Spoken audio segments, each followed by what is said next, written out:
तो पिछले लेसन में भी हम लोगों ने एक बहुत इंटरेस्टिंग जो है टेक्निक लर्न की थी लेआउट के हवाले से, और इस लेसन में एक और बहुत इंटरेस्टिंग और बड़ी ज़बरदस्त टेक्निक मैं आप लोगों को बताने वाला हूँ, जिसकी मदद से आप लोग बहुत खूबसूरत लेआउट्स जो हैं वो बना सकते हैं, तरतीब दे सकते हैं। अच्छा, ये जो टेक्निक है इसका नाम है स्केल एंड हायरार्की। अच्छा, स्केल के हवाले से मैं पहले भी आप लोगों को पिछले लेसन्स में बहुत डिटेल के अंदर समझा चुका हूँ और बता चुका हूँ। यहाँ पे हायरार्की जो है इसको मैं थोड़ा सा आप लोगों के लिए ईजी करता चलूँ और डिफाइन करता चलूँ। हायरार्की का मतलब होता है कि चीज़ों को उनके ख़ास रैंक्स के हवाले से और उनकी इम्पोर्टेंस के हवाले से तरतीब देना, यानी एक ऐसा इंतज़ामी ढांचा तरतीब देना कि जो चीज़ों की इम्पोर्टेंस के हवाले से हो।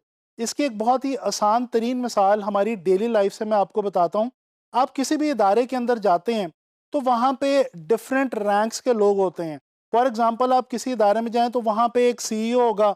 सीईओ के अलावा वहाँ पे आपको फिर उसके बाद सीईओ के बाद डायरेक्टर्स मिलेंगे, जीएम्स मिलेंगे, उसके बाद आपको मैनेजर्स मिलेंगे, और फिर मैनेजर्स के नीचे मज़ीद जो वर्कर्स हैं वो आएँगे, और फिर उनके मज़ीद नीचे जो है वो और लोग होंगे जो डिफरेंट शोबों से ताल्लुक़ रखते होंगे और अपनी जो फील्ड के अंदर काम कर रहे होंगे, अपनी सर्विसेज दे रहे होंगे।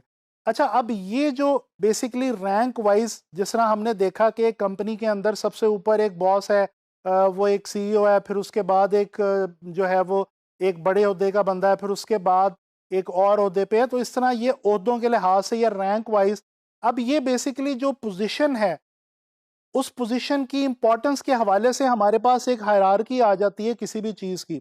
तो हम जब लेआउट क्रिएट कर रहे होते हैं तो हमारे पास उस लेआउट के अंदर जो डिफरेंट एलिमेंट्स होते हैं हमारे, उनको हम कुछ इस तरह से तरतीब दे सकते हैं, उनको हम कुछ इस तरह से फॉर्मुलेट कर सकते हैं और अरेंज कर सकते हैं कि जो हमारा डिज़ाइन है उसके अंदर एक ख़ास किस्म की हायरार्की पैदा हो जाए। अब ये हम किस तरह से करते हैं?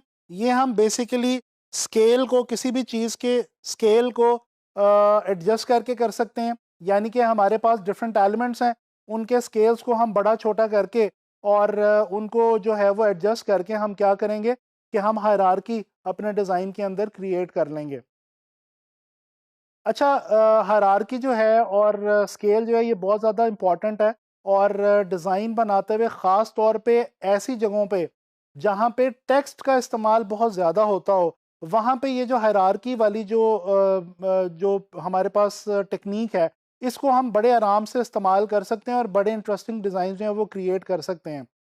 आप लोगों ने अखबार देखी होगी। अखबार के अंदर शायद पहले भी मैंने आपसे ज़िक्र किया हो कि अखबार के अंदर आप लोग देखते हैं कि एक बड़ी हेडिंग होती है, उसके बाद एक सब हेडिंग होती है, उसके बाद फिर कॉलम वाइज़ जो है वो बॉडी टेक्स्ट दिया गया होता है। अब ये जो बेसिकली इन्फॉर्मेशन की इम्पोर्टेंस के हवाले से एक ख़ास हायरार्की है जो सेट कर दी गई है उस डिज़ाइन के अंदर, और उसके हवाले से ही हम उसको देखते हैं। मिसाल के तौर पे ये एक न्यूज़पेपर कटिंग है। इसको अगर आप ज़रा गौर से देखें, ये न्यूज़पेपर का एक पेज है, और इसके डिज़ाइन में अगर आप देखें, नील आर्मस्ट्रॉन्ग जब चाँद पे गया था तो उसके ऊपर जो न्यूज़पेपर्स में खबरें छपीं, उसमें से एक न्यूज़पेपर की जो है वो न्यूज़ कटिंग है। अच्छा, इसमें आप देखें कि सबसे ऊपर जो टाइटल है, ऑन द मून, जो मेन टाइटल है, मेन हेडिंग है, वो सबसे बड़ी करके और बहुत बोल्ड करके, हैवी करके दी गई है। उसके बाद उसके नीचे जो सब हेडिंग है, a giant leap for all of mankind, वो बताई गई है। और उसका जो साइज़ है, वो जो हमारा टाइटल था या हेडिंग थी उसकी निस्बत कदरे छोटा है। लिहाज़ा हमारी नज़र सबसे पहले उस ऑन द मून वाले सेंटेंस पे, उस टाइटल पे या उस हेडिंग पे जाती है। उसके बाद इस दूसरी लाइन पे हमारी नज़र जाएगी, और उसके बाद जो नीचे बॉडी टेक्स्ट दिया गया पिक्चर के बिल्कुल साथ, उसके ऊपर हमारी जो नज़र वो जाके ठहरेगी। तो अब ये आप लोगों ने देखा कि ये बेसिकली हायरार्की होती है, और इसकी मदद से हम लोग बहुत आसानी से अपने डिज़ाइंस के अंदर जो है वो इंटरेस्ट क्रिएट कर सकते हैं। ना सिर्फ इंटरेस्ट क्रिएट कर सकते हैं, बल्कि मैं आपको यहाँ पे ये चीज़ बताता चलूँ, हायरार्की की टेक्नीक को इस्तेमाल करते हुए आप अपने डिज़ाइन के तमाम पोर्शंस को उनके इम्पोर्टेंस के हवाले से आप डिवाइड कर सकते हैं। और अगर आपके डिज़ाइन के अंदर हायरार्की होगी, तो जैसे अभी मैंने आपको ये एक एग्जांपल में दिखाया था, तो आपको पता चला कि हायरार्की की मदद से होता क्या है कि पहले जो चीज़ सबसे ज़्यादा इंपॉर्टेंट है उस पर ध्यान जाता है, फिर जो उसके बाद इंपॉर्टेंट चीज़ है, और फिर उसके बाद, और इस तरह से एक तसलसल के अंदर देखने वाला जो है वो आपकी लेआउट में कोई भी चीज़ मिस नहीं करता, वो वन बाय वन जो है वो एक ख़ास ऑर्डर में, ख़ास तरतीब में तमाम पोर्शंस को और तमाम एलिमेंट्स को देखता चला जाता है। ये एक और मैं यहाँ पे आप लोगों से डिज़ाइन शेयर करना चाहता हूँ।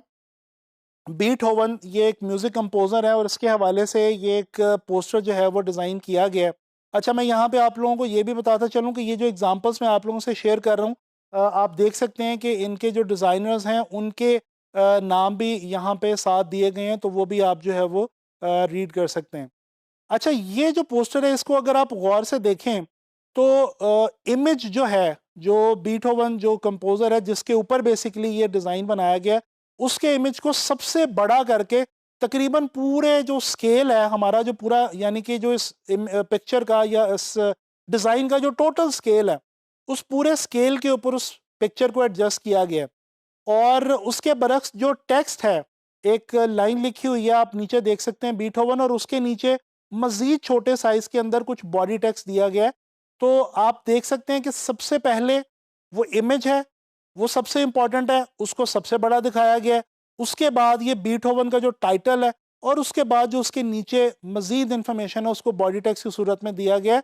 तो इस तरह से हायरार्की क्रिएट करके इस लेआउट के अंदर स्टेप बाय स्टेप तमाम चीज़ों को इम्पॉर्टेंट भी बना दिया गया है, और जो ध्यान है वो उन तमाम की तरफ step by step, one by one जो है वो डाइवर्ट किया गया है।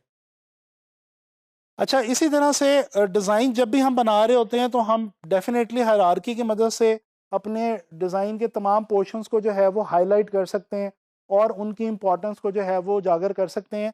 ये एक और डिज़ाइन है, ये आपसे मैं शेयर करना चाहता हूँ। इसके अंदर आप देख सकते हैं कि एक सिलुएट के अंदर एक इमेज है छोटा सा करके, बहुत ही स्मॉल स्केल का, दो ह्यूमन फिगर हैं, जो कि आपको नज़र आ रहा है कि जो लोअर एंड है डिज़ाइन का उससे थोड़ा सा ऊपर आपको वो जो एक आग वाला विजुअल है उसके करीब नज़र आ रहे हैं। अच्छा, उसके पीछे बैकग्राउंड पे बहुत बड़े स्केल में एक बहुत बड़ा मैसिव लेआउट है।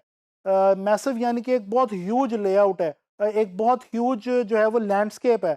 इसके अंदर आप देख सकते हैं कि बहुत बड़े-बड़े पहाड़ आपको नज़र आ रहे हैं, फिर उनके पीछे आपको काफ़ी बड़े जो है वो क्लाउड्स भी जो हैं वो अपर पोर्शन में इमेज के वो भी आपको नज़र आ रहे हैं। तो इस तरह से अब इस डिज़ाइन के अंदर भी अगर हम गौर करें तो बेसिकली यहाँ पे भी हायरार्की का इस्तेमाल किया गया है। अच्छा, यहाँ पे जो छोटा सा सिलुएट इमेज है उसकी एक अपनी इम्पोर्टेंस है, उस पे अपनी एक जो अटेंशन है वो खुद ग्रैब कर रहा है, ठीक है? क्योंकि वो सिलुएट में है और बहुत छोटा करके है। तो यहाँ पे एक और चीज़ आपको पता चली, जो अटेंशन है वो सिर्फ बड़ी चीज़ों की तरफ नहीं जाती। अटेंशन एक छोटी चीज़ भी जो है वो भी हासिल कर सकती है, उसकी तरफ भी हमारा ध्यान जा सकता है अगर उसको किसी बहुत बड़ी चीज़ के साथ इस्तेमाल किया जाए और उसके साथ अरेंज किया जाए। तो यहाँ पे इस विजुअल में हम इस सिलुएट को देखते हैं, और उसके बाद फिर हम जो है वो हमारा ध्यान जाता है इन बड़े-बड़े पहाड़ों की तरफ और पीछे फिर क्लाउड्स की तरफ। तो इस तरह से ख़ास हायरार्की के अंदर जो है वो यहाँ पे भी विजुअल क्रिएट किया गया है। अब इस इमेज में ख़ास बात जो मैं आपको बताना चाह रहा हूँ वो ये है कि यहाँ पे रिवर्स तरीके से हायरार्की इस्तेमाल की गई है। यानी कि यहाँ पे पहले हमारा ध्यान जो है वो खुद ब खुद जाता है उस छोटे स्केल की चीज़ पे, और फिर उसके बाद बड़े स्केल की चीज़ पे हमारा ध्यान जाता है। तो बेसिकली पता ये चला कि हम जब हायरार्की बनाते हैं अपनी लेआउट्स के अंदर, तो हम बड़ी चीज़ों को भी पहले हाईलाइट कर सकते हैं, और छोटी चीज़ों को भी इस तरह से क्रिएट कर सकते हैं कि हम दोनों तरीके से वाइस वर्सा जो है वो अपने डिज़ाइंस क्रिएट कर सकते हैं। यानी कि देखने वाले की आँख जो है वो पहले बड़ी चीज़ की तरफ जाए या पहले जो छोटे स्केल की चीज़ है उसकी तरफ जाए, ये डिसीजन हम खुद अपने डिज़ाइंस के अंदर कर सकते हैं। तो आप लोगों ने देखा कि स्केल और हायरार्की जो है, इसकी मदद से हम कितनी इंटरेस्टिंग लेआउट्स जो है वो क्रिएट कर सकते हैं। आप लोगों ने अब इसको जो है वो एक्सप्लोर करना है, इसके ऊपर मज़ीद रिसर्च करनी है, और आप लोगों ने अपने डिज़ाइंस के अंदर, अपने लेआउट्स में इस टेक्नीक को जो है वो इस्तेमाल करना है, और इससे डेफ़िनेटली आप लोगों को बहुत ज़्यादा फ़ायदा होगा। इंशाल्लाह ताला नेक्स्ट लेसन में कोई एक और बड़ी इंटरेस्टिंग टेक्नीक लेआउट के हवाले से आप लोगों से डिस्कस